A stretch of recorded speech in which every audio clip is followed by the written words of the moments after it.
know. I'll say it again. So you guys remember your I remember from geometry, you guys remember your basic trig functions. So you remember that the sine of any angle is equal to the ratio of two other sides. Do you remember what they are? Let me ask you this. Do you remember so, ka, toa? Yes. I had an old trig teacher back in high school who used to tell the joke of like some warrior who like stubbed his toe or something, and it had something to do with mathematics. And then they said, "Oh, what are you going to do?" And he said, "Oh, soka toa," like I'm going to soak my toe. It was terrible. I don't even know why I just repeated. But that's not necessary, right? We're not dumb. We can memorize soka toa. So let's talk about sine. So the reason we give you this mnemonic device is so that you will know the ratios. So what is sine? The ratio of what two sides?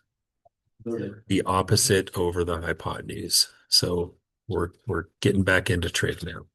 And then we're going to use ka for cosine, and the cosine of any angle is equal to the ratio of what two sides? Nice memory. Good. A stands for adjacent. So adjacent over hypotenuse. And obviously we'll have to brush up on our triangle vocabulary a little bit here. And then T is for tangent, and that's toa. What's that? Opposite over adjacent, right? So what you have to bear in mind is that everything that we're going to talk about is what we call relative. So to be opposite something is different depending upon where it is that you sit. So I'm going to head over to a new page here and just kind of just draw a triangle real quick. So if I make a triangle that looks like this. And by the way, we're going to be focusing until the seniors are gone. I can't imagine we're going to get to anything other, but we're going to be focusing on what's called right triangle trigonometry. So if we can have time to get to like law of sines and cosines, then we can start learning more about triangles that don't have right angles. It's more like real worldly powerful. But for this to build up to where I want you to be, we need to be thinking about right triangles. So right triangles possess certain properties. So we're going to commonly see our angles referred to as this Greek letter. Have you ever seen that one before? I'll make it bigger so you can see it. Omega. It's theta. Oh yeah, theta. Trading. Good. So you're going to see a lot of thetas. It's theta. So it's a pretty commonly used Greek letter. Some other ones are beta, gamma, but the one we try to use the most is theta. So where theta is depends is what determines what you say. Here's one thing that's non-negotiable. So I'm going to put some letters on these sides. I'm going to call this one A, and I'm going to call this one B, and I'm going to call this one C. So if I said to you, what side is opposite theta, what would you say? Okay. A. But you understand, I mean, I know you understand because you're smart people. If I move theta down here, who's his opposite now? B. So what happens is the terms opposite and adjacent are relative terms. They are dependent upon where you are, right? If I'm sitting down there with theta in that corner, cosine means A over C. Whereas if I move theta back up into the upper left corner, cosine is now B over C because adjacent and hypotenuse take on different meaning. What's the one that's never up for negotiation? The hypotenuse is always the one across from the right angle, right? So that one's never up for debate. But the terms opposite and adjacent are the ones that change dependent upon your perspective. Got it? So the other new ones today, because I know that you've had some experience with sine, cosine, and tangent, and then we'll get into some practice problems. The other new ones today are these ones. So there's secant, and it's spelled secant. And I know people usually want to say like the secant, but it's not the secant, it's the secant. Okay, so if we talk about the secant of theta, the secant of an angle is the flip-flop of the cosine.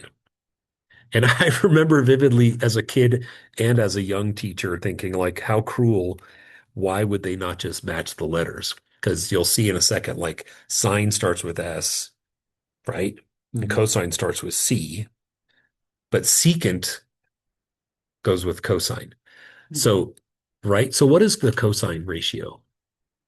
Adjacent over hypotenuse. Yeah, cosine is adjacent over hypotenuse, so secant is hypotenuse over adjacent. Which again, it's odd, isn't it? That whoever decided, and I'm sure there was some real reason, like some meaning behind the words or whatever, but it's funny that they don't match. So, and there's another new one today. His name is cosecant. It's spelled out, it's Cosecant, cosecant, but we just abbreviate it as CSC. So the cosecant of the angle, do you want to guess what he is? Hypotenuse over. He's hypotenuse over opposite. Very good. So in a second here, you can help me come up with like another version of SOHCAHTOA because there is one. It sounds kind of silly, but what do you think? So, by the way, does anyone know who tangent's offsetter is? It is. It's called the cotangent, and it's spelled out, looks like that. We abbreviate it as just COT. And cotangent is what? Adjacent over right. Adjacent over opposite. Can you make me like instead of ka toa, can you make me one for the inverse, not the inverse, but the cofunctions? Cot. I would say it's sha cho cow. Sha cho cow. I did not. My cow. I did not shoot your cow. Um, Shot chick out. So since you're now familiar with all six ratios, and it's good just to keep those handy, it does help though. I mean, like if you can just memorize SOHCAHTOA, then anytime I say like cosecant, then you could just flip sign, right? So if you just memorize sine, cosine, tangent, you can build the others off of that. Or like if I say cotangent, you don't directly have to have him memorized, just memorize tangent and flip him, right? So these other three guys, you can kind of backdoor them. So I just wanted to go through some practice problems with you. On this page, I just had some problems, and this is what your assignment's going to look like. So I just thought I'd run through a bunch with you, and I'll zoom in a little bit more so that you can get a good gander at them. So here's an example of a problem. So it says, what's the tangent of theta? And of course, your answers need to be reduced, rationalized, simplified, all that good stuff. So first off, spot where theta is. What two sides make up the tangent? 12 and Opposite over adjacent. So we would start this out as what side goes on top? 12 root 12 root 3. And adjacent is 12. Okay. And you can't say 24 because who's 24? 24 is always the hypotenuse. And so some people try to make the case like, well, it's adjacent, it's next to the theta, but it's like, man, he's already spoken for. Like the hypotenuse never wiggles off of being the hypotenuse. And so what would this simplify to? Because that answer is unacceptable, right? So the answer to this problem would be root 3. Yeah. Okay. Let's take a look at another one, number 2 over here. We want the secant of theta. So again, pay attention to where theta is and know who secant is. What is the ratio for secant? over adjacent. It's hypotenuse over adjacent. And remember that secant is cosine's mate. So cosine, you know, is ca, C-A-H, so you just flip, boop, A-H becomes H-A. So we need hypotenuse over adjacent. So what's going to be on top? 15, and on bottom is 9, and then this is a simple one, just reduce it down, right? Divide them both by 3, what do you get? 5/3. So we would say the secant of theta in this case is 5/3.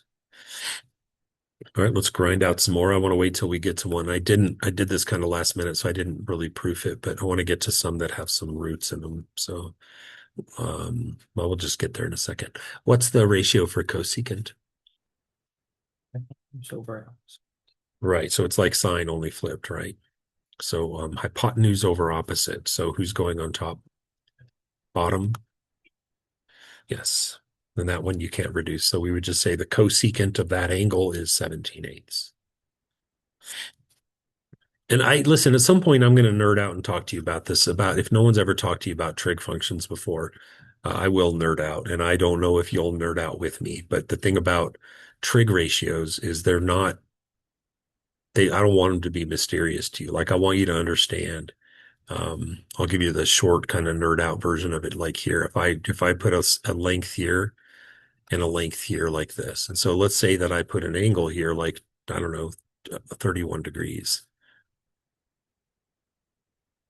What's amazing about mathematics and similar triangles and ratios is that if Brenna were to stop and put a side length right here and drop it down as an altitude, right, making a right angle, and then Anderson were to go a little further and drop his altitude down here.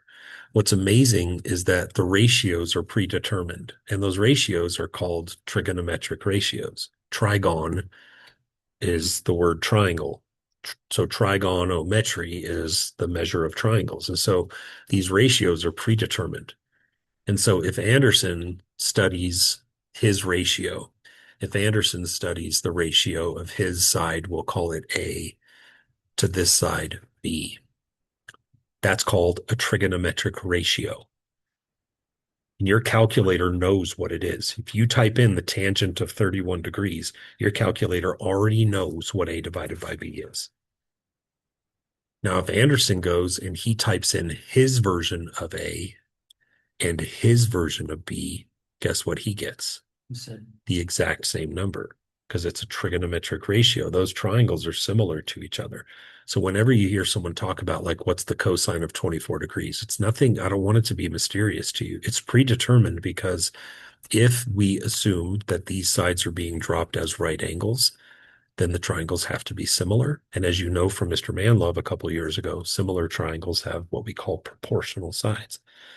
So understand the power and the beauty when you hit on like when you type in sine of 64 degrees and your calculator gives you an answer, understand what's going on there. Like it's not black magic, it's a ratio, right?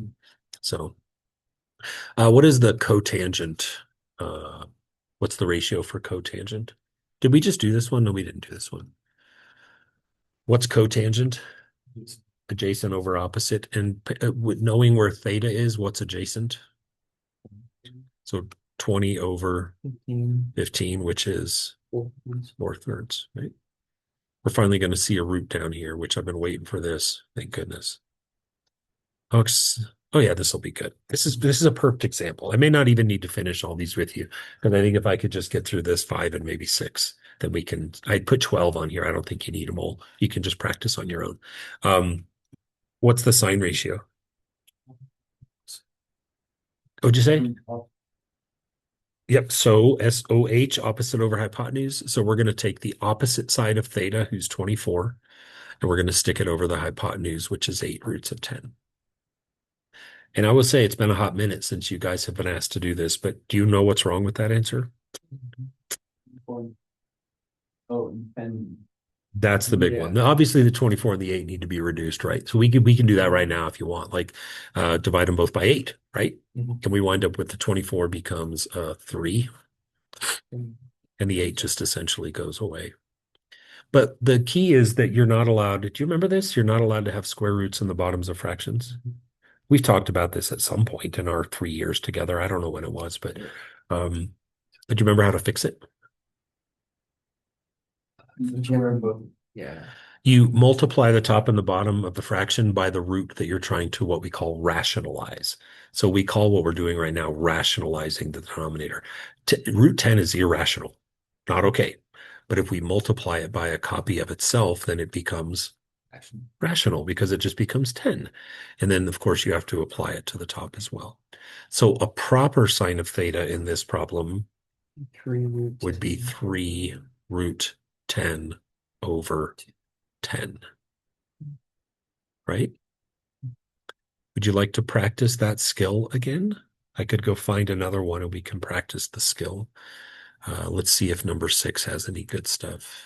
I might just have to make one up. Boy, I really should have checked these a little better. We got one on number 12, so let's do number 12. Except number 12 is going to be lame because it's a cosecant. So if you want to make it like the last one, I'd have to change it. Yeah, you guys cool if I change this one? Can I call an audible? Yeah. You cool? All right, let me change it to cosine. And if you don't know what I'm talking about, cosecant is going to be like the sine only flipped. So the hypotenuse is going to move to the top and then we won't care about the root. I want you to care about the root. So let's do this. Watch this, the power of my white pen. Oop. I'm just going to change it to cosine. There, like magic. All right, so what is the cosine ratio? Adjacent over It is adjacent over hypotenuse, which in our case means adjacent is 8, hypotenuse is 8 root 2. So again, early on, what do we want to do? Get rid of those 8s, right? So what we have, and you don't have to, by the way, like you could deal with it later. I don't really care, but I just do it now. So I have 1 over root 2 at this point. which is root 2 over 2. Right. And again, if you get it, you get it. Like these go really, really fast, but you understand that that's illegal. So you have to multiply the top and the bottom both by the root that you're trying to rationalize. Yeah. Simple pimple. And then when you multiply a root by himself, the root just goes away and you get what's inside. So yeah, in this case, we would just say the cosine of theta is equal to root 2 over 2. Get used to this one. You're going to see a lot of root 2 over 2s in the next week. And root 3 over 2s, root 3 over 3s. They're coming. Unit circle, baby. Do you see something special about that triangle? It's got the two. It's a nice, it's an isosceles, isn't it? So this is what we'll see at 4 different places on the unit circle. You'll actually see this exact triangle.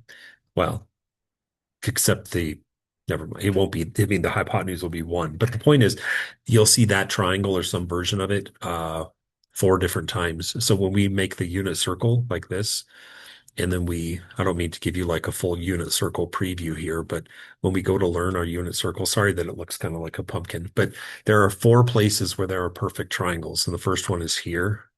Do you see the perfect triangle? Which my triangle isn't perfect because I'm just sketching. Where's another one? This is 45 degrees, by the way, also known as pi over 4. Do you see another one? How about we head over here into quadrant 2? Would you buy it that this is another place? Because I'm going to get this, but you would agree that to get to that perfect corner, this side and this side have to be the same, right? And how many degrees is that?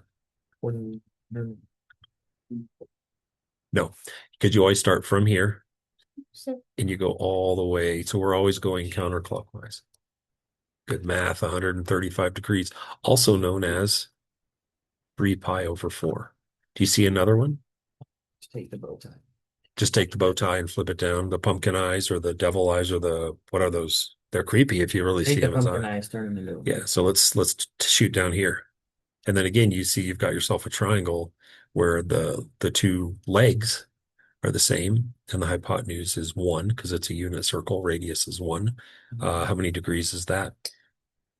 2. How many degrees are right here? 180. So can you just do 180 and then add 45 more? Someone already probably said that, 225. You want to guess what that is in radians? Nope. We went 1 pi over 4, 2 pi over 4, 3 pi over 4, 4 pi over 4, 5 pi over 4. And then lastly, we'll see one more of those special, beautiful isosceles triangles down here in quadrant 4, right? And again, you see it's isosceles because this shot, what we call the sine, and this shot, what we call the cosine, are the same. And then presto. How many degrees is that?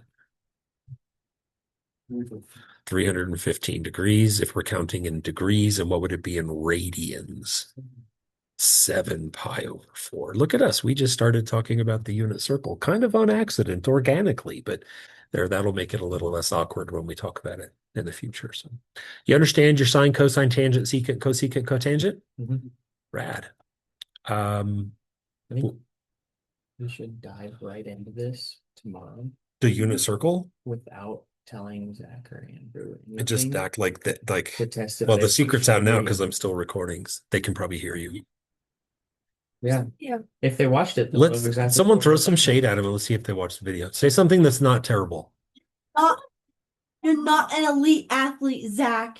You're an average athlete. Yeah, you're an average athlete. That's some good shade. Yeah, So I know it he is. can hear that. So if he watched the video, we'll know. He will good. Like I can't hear. Like when I watch back my own videos, people that ask questions from the back, I can't hear on the videos, but Good. You better hear it, Zach. you'll be able to hear Irene. Yeah, Yeah. you better. You Throw can it. hear Irene in every video. Throwing shade. And you were just throwing shade at Zach, not Andrew, right? Well, do you want me to throw some shade at Andrew? Yeah, then we'll see if he watched the video. Can't pull haircut sucks. There you go. Whoa!